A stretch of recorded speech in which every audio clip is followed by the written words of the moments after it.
The crystal chandeliers cast a warm glow across the concert hall as the last notes of the evening's performance faded into silence. People in expensive suits and elegant dresses filled every seat, their program booklets rustling as they checked the schedule for what was coming next. This wasn't just any concert. This was the Riverside International Piano Competition, where the world's most talented pianists competed for a prize that could launch a career overnight. During intermission, the wealthy crowd moved toward the lobby for champagne and small talk about the performances they'd just witnessed. A woman in a simple gray uniform pushed her cleaning cart quietly along the side corridor, trying to stay invisible. She had learned long ago that people like these barely notice someone like her. To them, she was just part of the building, like the walls or the carpet beneath their feet. Her name was Linda Park, and she had been cleaning this concert hall for 15 years. Every Tuesday and Thursday evening, and all day on weekends when competitions or special events were scheduled. She knew every corner of this place better than she knew her own small apartment across town. She knew which bathroom sink always dripped, which stage light flickered during performances, and exactly how the grand piano sounded when the humidity was just right. Linda was 52 years old, with streaks of gray in her black hair that she usually kept tied back in a practical bun. Her hands told the story of her life. They were rough and red from years of chemical cleaners, with small scars and calluses that came from scrubbing, mopping, and polishing. These weren't the hands you'd expect to see on a concert stage. As she wiped down the marble pillars in the main hallway, she could hear the crowd discussing the evening's competitors. A group of well-dressed women stood near her, completely unaware of her presence. "That young man from Germany was exceptional," one of them said, sipping from a delicate glass. "Yes, but did you see his face during the difficult passage? He was struggling," another replied with a slight laugh. Linda kept cleaning, moving her cloth in slow circles, listening without meaning to. She had heard thousands of these conversations over the years. The audience members loved to play critic, to point out every tiny mistake, to compare one performer against another. Most of them had probably never touched a piano in their lives. The announcement came over the speaker system, polite but firm. "Ladies and gentlemen, please return to your seats. The competition will resume in 5 minutes." The crowd began flowing back into the main hall like a slow river. Linda pushed her cart toward the storage closet backstage, following the same route she'd taken 1,000 times before. The backstage area was a different world from the glamorous hall out front. Here, the walls were plain white, marked with scuff marks and old tape residue. Nervous performers paced in small circles, and stage managers rushed around with clipboards and headsets. Linda had just turned the corner when she heard her name. Actually, she heard something that sounded like her name, crackling through someone's radio. "Linda Park to the stage entrance. Linda Park, please report to stage entrance immediately." She froze. In 15 years, no one had ever called for her during a performance. Had she forgotten to clean something? Was there a spill that needed attention? Her heart started beating faster as she abandoned her cart and hurried toward the stage area. A young man with a headset and a panicked expression was waiting near the stage entrance. He had a clipboard in one hand and was frantically checking something on his phone with the other. "Are you Linda Park?"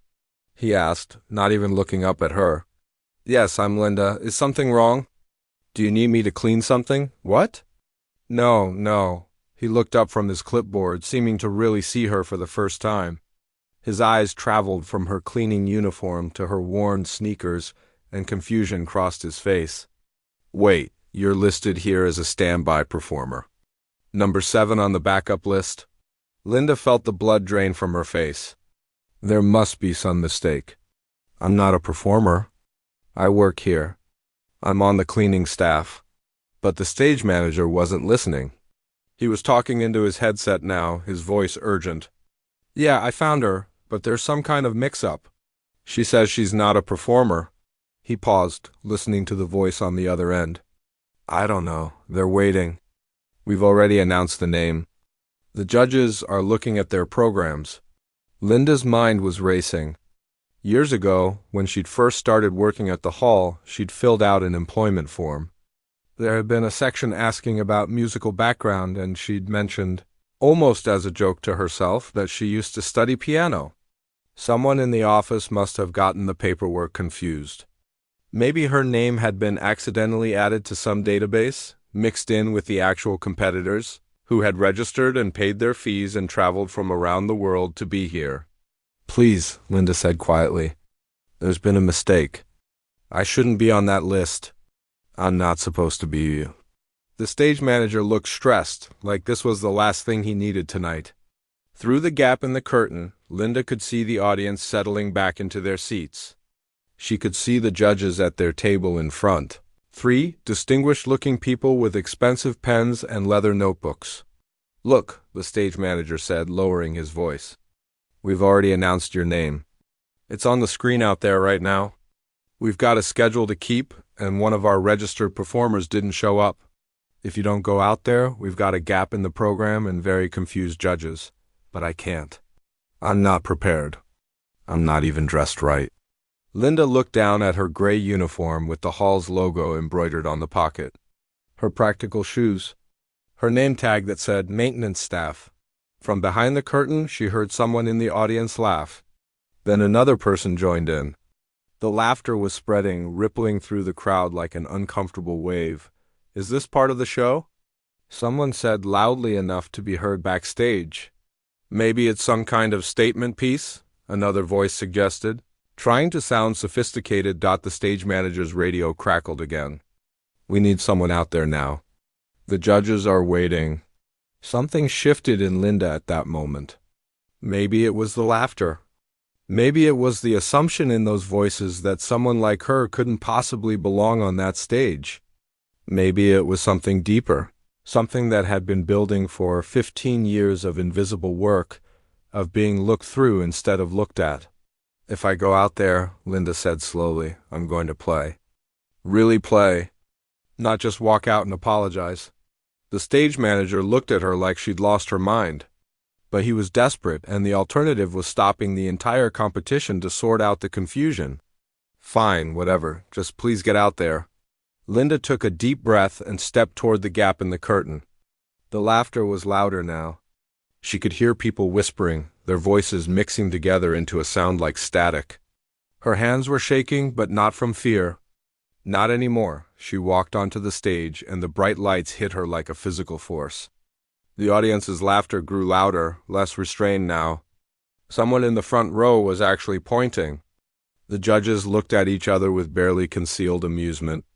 As if they were all in on the same joke, Linda walked slowly toward the grand piano at center stage. The same piano she had dusted and polished hundreds of times. The same piano she had watched countless performers approach with respect and nervousness.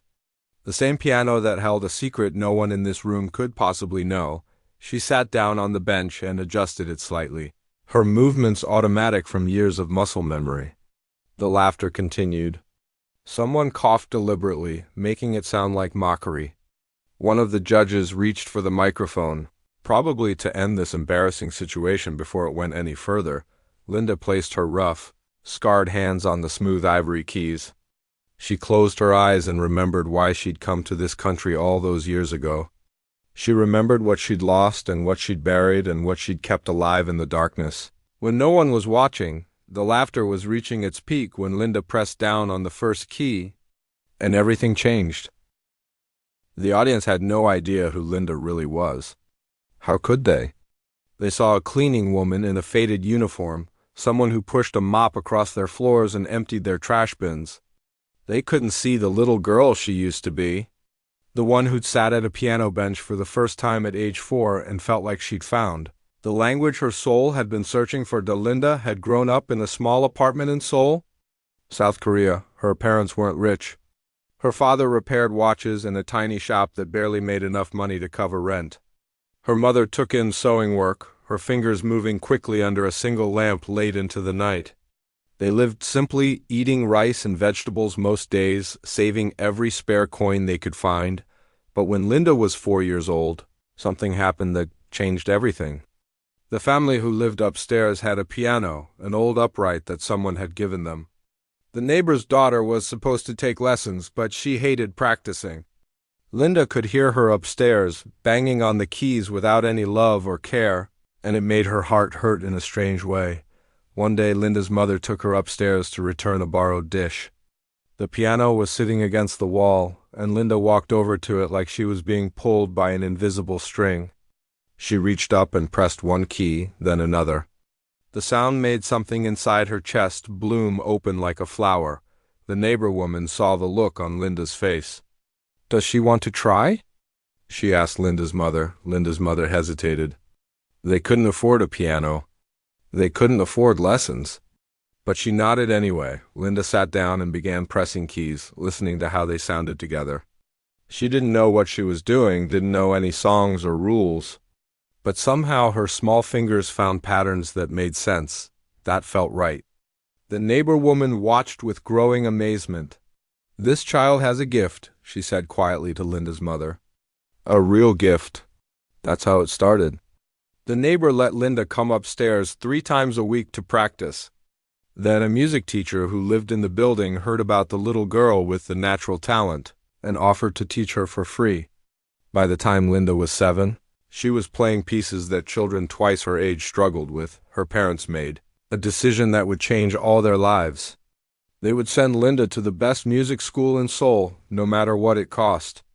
Her father worked extra hours. Her mother took on more sewing. They ate even more simply than before. Every bit of money went toward Linda's education and her lessons with better and better teachers. Linda knew what they were sacrificing. She saw her father's tired eyes and her mother's rough hands.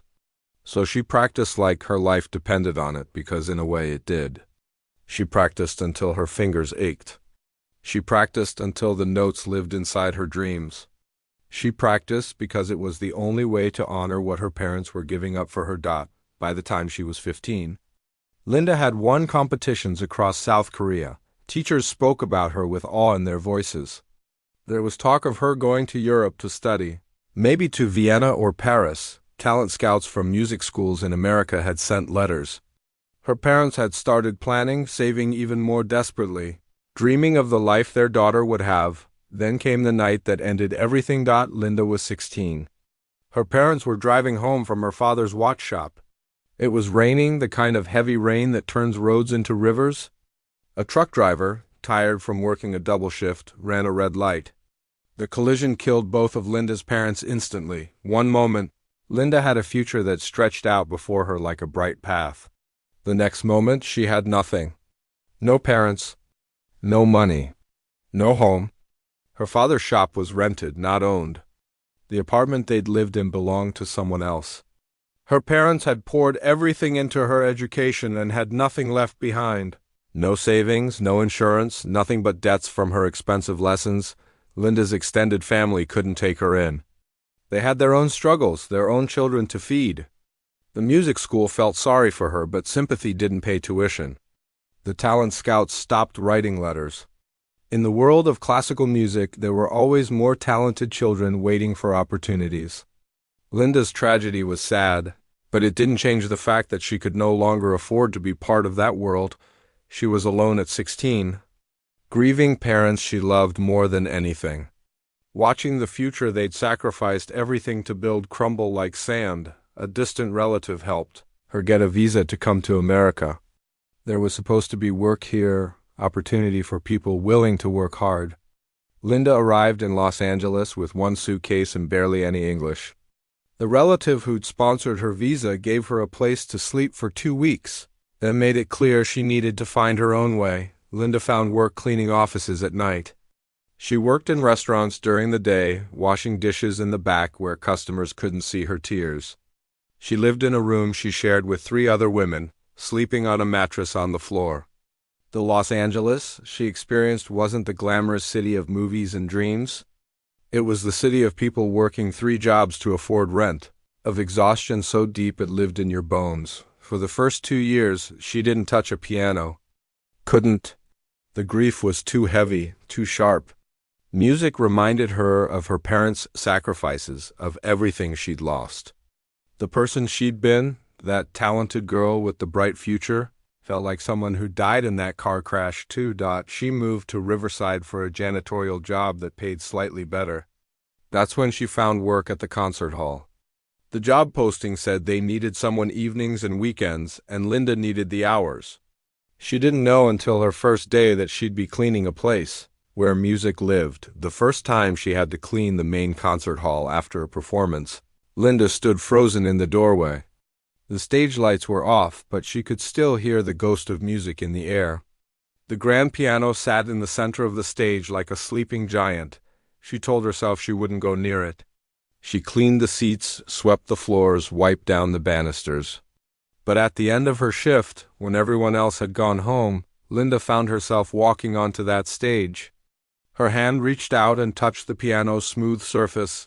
That night, she sat at the bench for just a moment. She didn't play. Just sat there, feeling the weight of everything she'd lost, pressing down on her shoulders. But the next week, she pressed one key. Just one. The sound of it echoed in the empty hall, and Linda felt something crack open inside her chest, like ice beginning to thaw. Slowly. Over months and then years, Linda began to play again, but only late at night when the hall was completely empty. Only in the darkness, where no one could see her or judge her or ask questions she didn't want to answer. She would finish her cleaning duties, then return to the stage and play for hours. She played all the pieces she'd learned as a child. She played the music her parents had loved. She played the concertos and sonatas that were supposed to be her future. The piano became her therapy, her church, her way of staying connected to the people she'd lost. The rough skin on her hands from cleaning chemicals made playing harder at first. Her fingers weren't as nimble as they'd been when she was young and practiced 8 hours a day. But Linda worked at it, rebuilding her technique in secret, muscle by muscle, note by note. Nobody knew. Not her supervisor. Not the other cleaning staff. Not the performers who came and went. Linda had become invisible in her gray uniform, and that invisibility gave her the freedom to keep this one piece of her old life alive. For 15 years, she lived this double life. By day, she was Linda the cleaning woman. By night, in the empty concert hall, she was still the pianist her parents had believed in. And now, sitting on this bench with the audience laughing at her, Linda realized something. Maybe her parents' sacrifices hadn't been wasted after all. Maybe this moment, however it had come about, was exactly where she was supposed to be. Linda's fingers rested on the keys for what felt like forever, but was probably only a few seconds. The laughter in the concert hall had reached its peak. People were nudging each other, pointing, wondering if this was some kind of performance art or just a bizarre mistake that would be corrected any moment. In the front row, a woman with perfectly styled gray hair leaned toward her husband and whispered loudly enough for others to hear, "This is absolutely ridiculous." Who let the help onto the stage? One of the judges, a middle-aged man with wire-rimmed glasses, was definitely reaching for his microphone now. His face showed a mix of embarrassment and annoyance, like he wanted to end the situation as quickly and politely as possible, but Linda didn't see any of it. Her eyes were closed. In her mind, she wasn't in this concert hall anymore. She was back in that small apartment in Seoul, sitting at the upstairs neighbor's piano for the first time. She was 7 years old again, playing for her parents after her first real lesson, watching their faces light up with pride. She was 16, playing her father's favorite piece the morning before the accident. Not knowing it would be the last time she'd see him smile, then Linda pressed down on the first key. The note that came out of the piano was so pure, so perfectly clear that it seemed to cut through the air like a beam of light through darkness. It was a single note from Rachmaninoff's Piano Concerto No. 2, one of the most beautiful and challenging pieces ever written for piano. The laughter didn't stop immediately. A few people in the back were still chuckling, not yet paying attention. But in the front rows, something was changing. Heads were turning. The judge, with his hand on the microphone, froze. Linda's hands began to move. What happened next was something that most of the audience would talk about for the rest of their lives. Linda's fingers flowed across the keys like water, each note connecting to the next with impossible smoothness. The opening phrases of the concerto filled the hall, not loud but powerful, like a whisper that somehow carried to every corner. The technique was flawless. Every note was exactly where it needed to be, crisp and clear and perfectly timed. But that wasn't what made people stop laughing. Plenty of pianists had good technique. What made the laughter die in people's throats was the feeling behind the notes. This wasn't someone showing off their skills or trying to impress judges. This was someone pouring their entire soul into the music. Every phrase carried emotion so raw and honest that it felt almost painful to hear. The sadness was there, deep and real, but threaded through with something else. Hope, maybe. Or resilience. The kind of strength that comes from surviving things that should have broken you. In the third row, a man who had been laughing just moments before found his smile fading.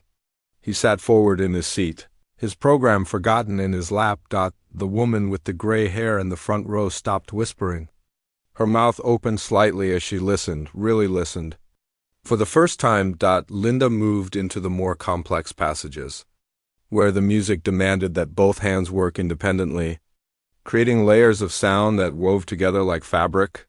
Her rough fingers, scarred from years of cleaning chemicals, danced across the keys with the kind of precision that only comes from thousands of hours of practice. But here's what was remarkable.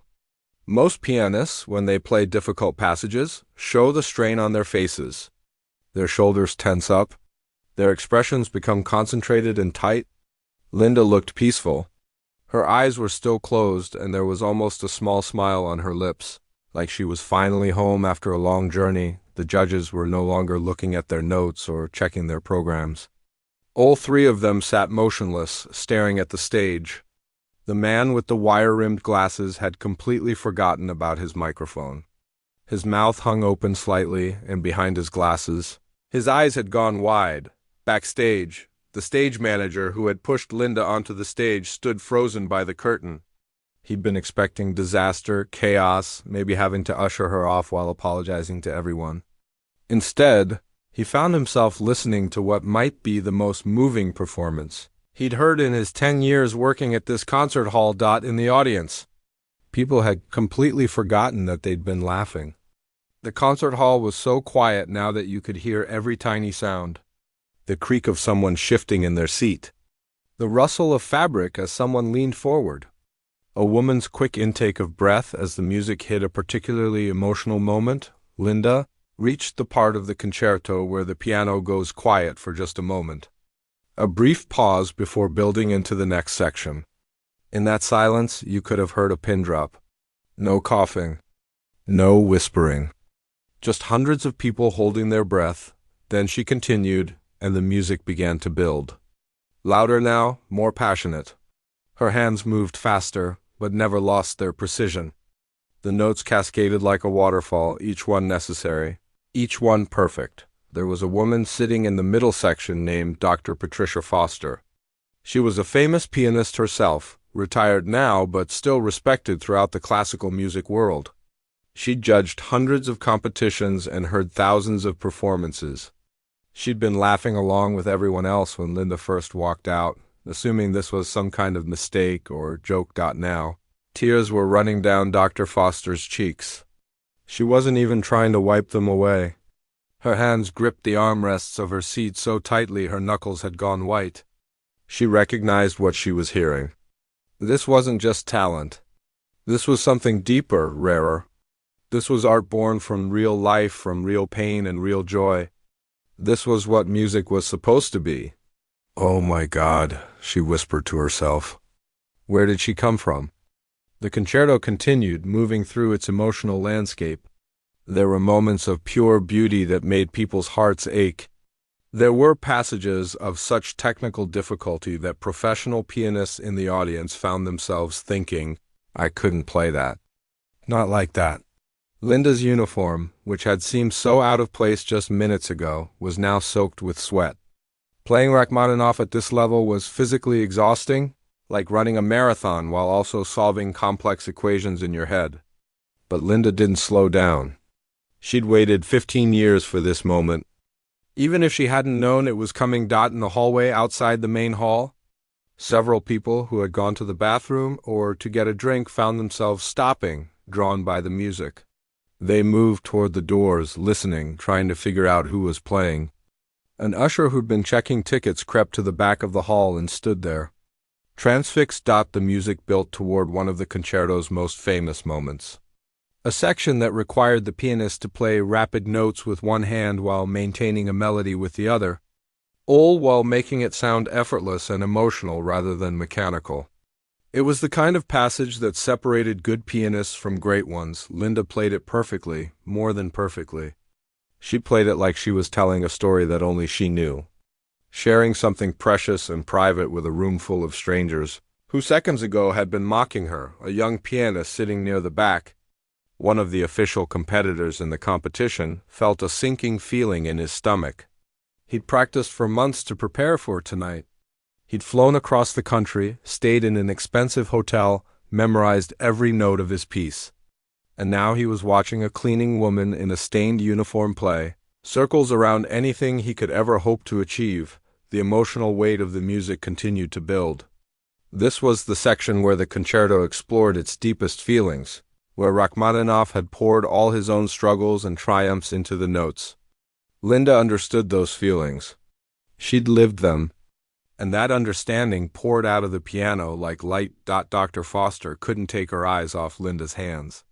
Those weren't the hands of someone who spent their life in practice rooms and concert halls. Those were working hands, tired hands, hands that had seen hardship, and yet they moved with such grace, such authority, such absolute command of the instrument. The concerto was reaching its conclusion now, moving toward the final passages that would bring everything together. The entire audience was leaning forward, barely breathing. They knew they were witnessing something special, something they'd tell people about, something that might never happen again. Linda's eyes were still closed. Tears ran down her cheeks, though she probably didn't even know she was crying. She was somewhere else entirely, in a place where music and memory and emotion all blended together into something bigger than any single moment. The last section began to unfold, and every person in that hall knew the answer to the question they'd been silently asking. This wasn't luck. This wasn't a fluke. This was mastery. The final notes of the concerto hung in the air like stars that refused to fade. Linda's hands remained on the keys for a moment, her chest rising and falling with deep breaths. Her eyes were still closed, and she looked almost surprised to find herself back in the present moment. Back in this concert hall, back in reality. Then there was silence. Complete, total silence. For 3 full seconds, nobody moved. Nobody breathed. The audience sat frozen, as if they'd all been turned to stone. It was the kind of silence that feels heavy, that presses down on you. That means something is about to break. Then it broke. The sound started in the front row, where Dr. Patricia Foster leaped to her feet. Her hands came together in thunderous applause, tears still streaming down her face. The man next to her stood up too. Then the whole front row rose like a wave. Within seconds, the entire concert hall was on its feet. The applause wasn't polite or measured like it usually was at classical music performances. It was explosive, wild, the kind of noise you'd hear at a rock concert. People were clapping so hard their hands hurt. Some were whistling. Others were shouting, "Bravo!" Someone yelled from the balcony, "Incredible!" Another voice called out. Linda opened her eyes and looked out at the standing ovation, and her face showed complete shock. She'd played music in this empty hall 1,000 times, but she'd never heard applause. Never heard another human voice responding to what she'd created. The sound of it, the sight of all these people on their feet, seemed to overwhelm her. She stood up slowly from the piano bench, her legs shaking. She didn't know what to do with her hands. Should she bow? Should she wave? She'd watched countless performers take their bows over the years while she cleaned around the edges of the room. But she'd never imagined herself in this position. The applause continued, growing louder if anything. People in the back rows were standing on their chairs to see better. The woman with gray hair who'd made the snide comment earlier was clapping harder than anyone, her face red. Whether from embarrassment or emotion, it was hard to tell. Dr. Foster didn't wait for the applause to die down. She pushed past the other people in her row and headed toward the stage. She wasn't young anymore, and climbing the stairs took effort, but she moved with determination. When she reached the stage, She walked straight to Linda and wrapped her arms around her. Linda stood stiff for a moment, not understanding what was happening. Then she felt the older woman's shoulders shaking and realized she was crying. "Where have you been?" Dr. Foster whispered in her ear, loud enough to be heard over the applause. "Where have you been hiding all this time?" Linda didn't have an answer. How could she explain 15 years of grief and survival and midnight practice sessions? How could she put into words what it felt like to lose everything and then slowly, secretly, find pieces of yourself again? The applause was finally starting to fade, though people seemed reluctant to stop. They kept clapping even as they sat back down as if they didn't want the moment to end. The judge with wire-rimmed glasses stood up and approached the stage. His face had completely changed from earlier. The annoyance was gone. Now he looked almost dazed. "Ladies and gentlemen," he said into his microphone, his voice slightly unsteady, "I think we've all just witnessed something extraordinary." More applause erupted, though people remained seated this time. The judge waited for it to quiet down. "There seems to have been an administrative confusion tonight," he continued, choosing his words carefully. "This performer was not officially registered in our competition. However, I believe I speak for all three judges when I say that what we just heard transcends any rules or regulations." The other two judges were nodding vigorously. One of them, a woman with short silver hair, had tears in her eyes just like Dr. Foster. Backstage, chaos had erupted. The competition organizers were in a heated discussion, some arguing about rules and procedures, others insisting that what had just happened was more important than any rulebook. The stage manager who'd pushed Linda onto the stage stood to the side, looking stunned. Still not quite believing what he'd witnessed. The official competitors, the ones who'd paid their entry fees and practiced for months, had mixed reactions. Some looked devastated, knowing they couldn't possibly match what they'd just heard. Others looked inspired, like they'd just witnessed the reason they'd fallen in love with music in the first place. A few younger performers were crying, overwhelmed by the emotion of it all. Back in the main hall, people were starting to whisper among themselves, the reality of what had happened beginning to sink in. "Did anyone know about her?" someone asked. "She's been here for years," another person replied. "I've seen her cleaning. I just never thought... How is that even possible? That level of skill doesn't just appear from nowhere." Dr. Foster still had her arm around Linda's shoulders, protective now, like she was worried someone might try to take this moment away from the woman who'd earned it. She turned to the judges. "We need to hear her story," Dr. Foster said firmly. "Before anyone makes any decisions about rules or competitions, we need to understand who this person is." The head judge nodded. He gestured for Linda to come to the microphone. She hesitated, looking down at her cleaning uniform, suddenly very aware again of how she must look. But Dr. Foster gave her a gentle push forward. Linda approached the microphone slowly. She'd never spoken to a crowd like this. She'd spent 15 years trying to be invisible, trying not to be noticed. Now hundreds of eyes were on her, waiting. "I'm sorry for the confusion," she began, her voice soft and heavily accented. The audience leaned forward to hear better. "My name is Linda Park. I work here. I clean this building." She paused, trying to figure out what to say next. "How do you sum up a lifetime in a few sentences?" "I used to study piano. Long time ago, in Korea, my parents, they gave up everything so I could learn. Everything." Her voice caught slightly. "But then they died. Car accident. I was 16. After that I came to America. I had to work. No money for music anymore. No time for music." The hall was completely silent again, but it was a different kind of silence than before. This was the silence of people truly listening, truly caring. "But at night, when everyone goes home, sometimes I come back here, to this stage, to this piano, and I play just for myself, just to remember." Linda looked down at her hands, at the rough skin and the scars. "I never thought anyone would hear. I never thought I would play for people again." Someone in the audience let out a small sob. Others were wiping their eyes. The story was almost too much to bear. This woman who'd lost everything but kept her art alive in secret, in the darkness. For no reason except that she couldn't let it die, Dr. Foster spoke up again, her voice carrying authority. This woman has a gift that appears maybe once in a generation. I've been in this profession for 40 years, and I've never heard anything quite like what we just experienced.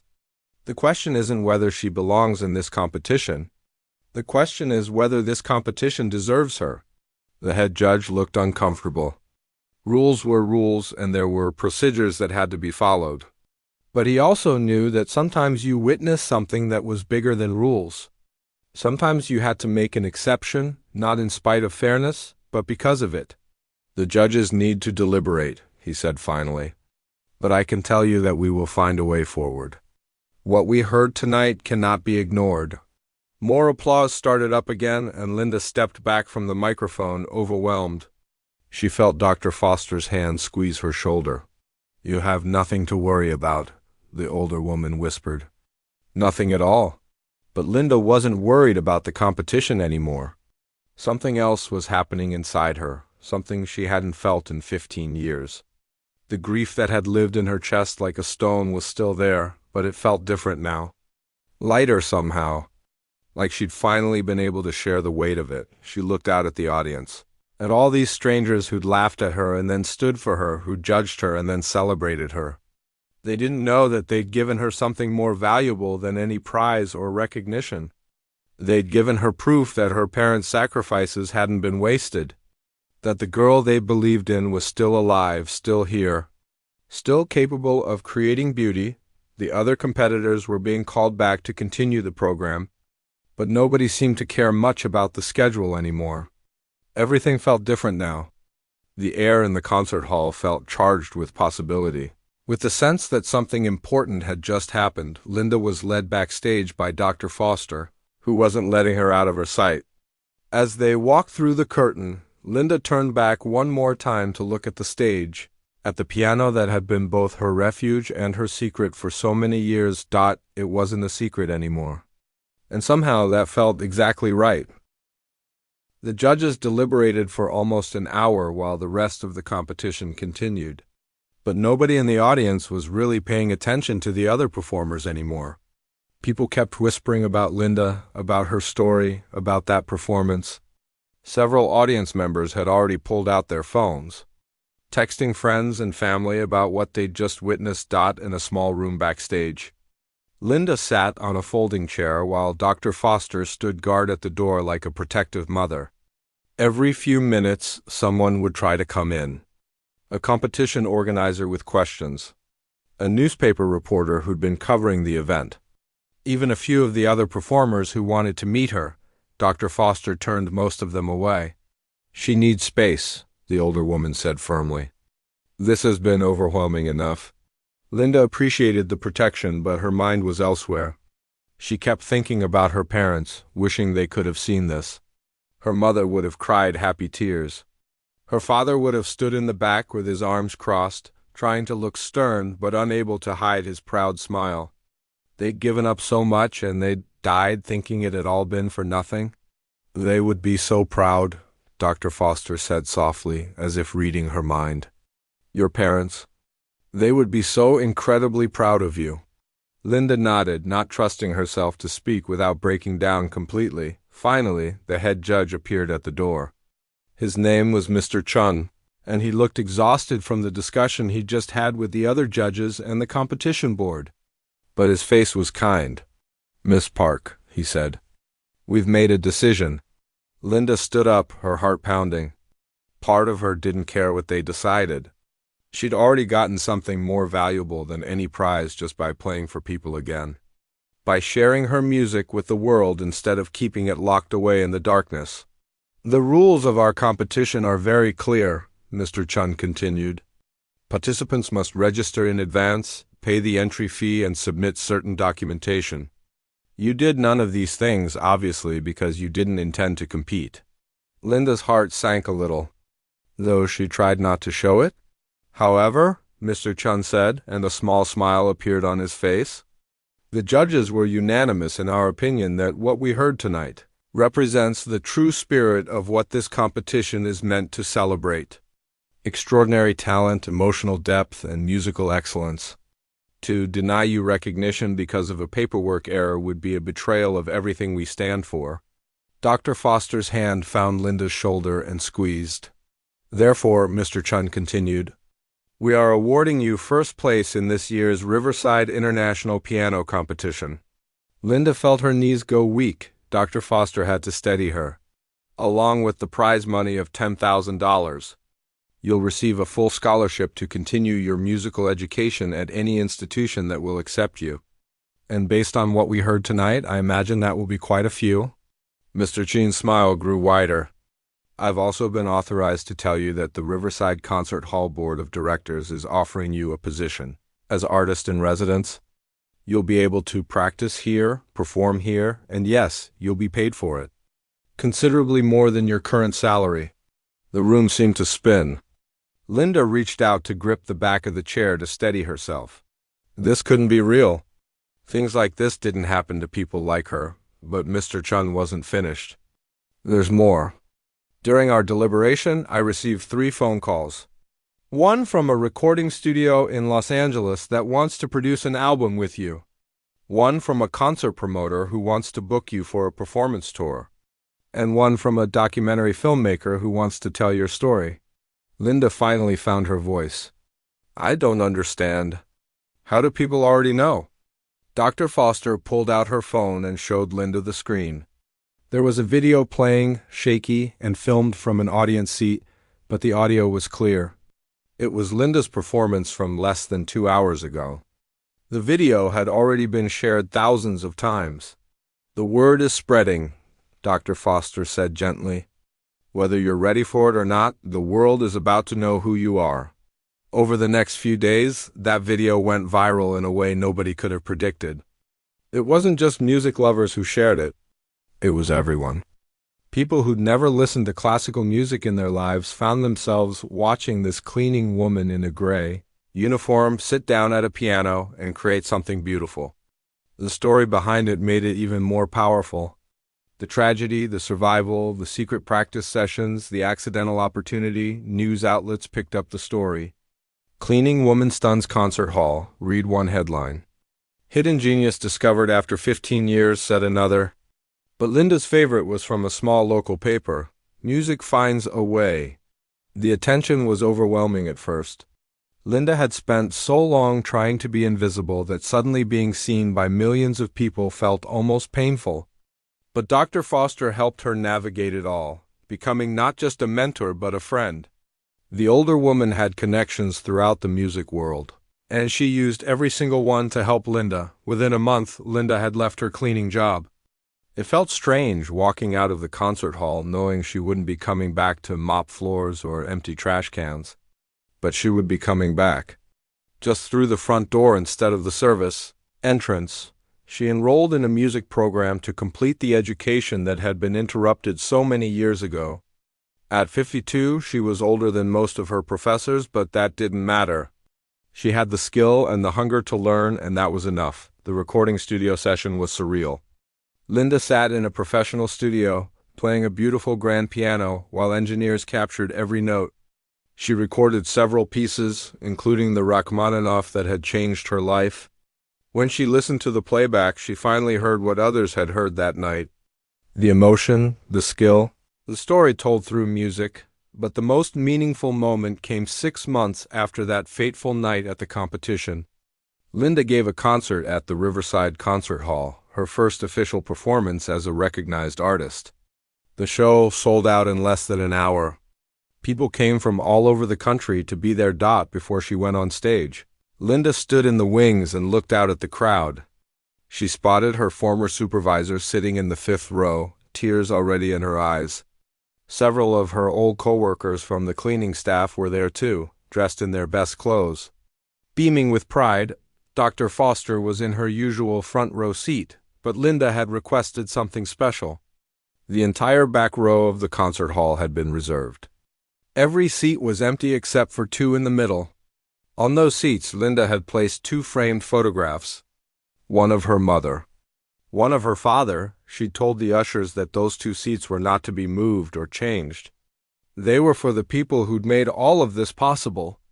The people who'd believed in a little girl with a dream and sacrificed everything to help her chase it.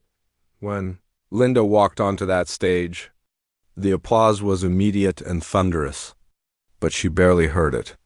She was looking at those 2 photographs in the back row, at her parents' smiling faces frozen in time. She sat at the piano and adjusted the bench, just like she'd done thousands of times before in the darkness. But this time the lights were on. This time people were watching. This time she wasn't hiding. Linda began to play, and the music that filled the hall was even more beautiful than before, because now she understood something she hadn't fully grasped that first night. Her parents' sacrifices hadn't been wasted. The years of cleaning floors and living invisibly hadn't been pointless. Every moment of struggle had led to this, had shaped her into someone who could create music that touched people's hearts, because she'd lived through real pain and found real joy on the other side. After the concert, during the standing ovation, Linda stood and bowed. Then she did something unexpected. She pointed to the back row, to those 2 empty seats with the photographs. She placed her hand over her heart and bowed again, this time just for them. The audience followed her gaze and understood. The applause somehow grew even louder, and more than a few people were openly crying. Later, a young reporter asked Linda what she'd learned from her journey. Linda thought about it for a long moment before answering. "I learned that nothing is ever really lost," she said quietly. "My parents are gone, and I can't change that. Those years I spent cleaning floors I can't get back. But the music was always there, waiting. The gift they gave me never died. It was just sleeping, waiting for the right moment to wake up." She smiled, and there was something peaceful in her expression now, something that hadn't been there before. "And I learned that it's never too late. Never too late to be who you were meant to be. Never too late to honor the people who believed in you. Never too late to share your gift with the world." The video of Linda's first official concert was shared almost as widely as the original viral video. But this time she was ready for it. This time she understood that her story wasn't just about her. It was about everyone who'd ever given up on a dream, everyone who'd ever felt invisible, everyone who'd ever wondered if their sacrifices meant anything. Linda continued to perform, to teach, and to inspire. She never forgot where she came from. She still visited the concert hall's cleaning staff regularly, having coffee with them, listening to their stories, reminding them that extraordinary things can come from ordinary places.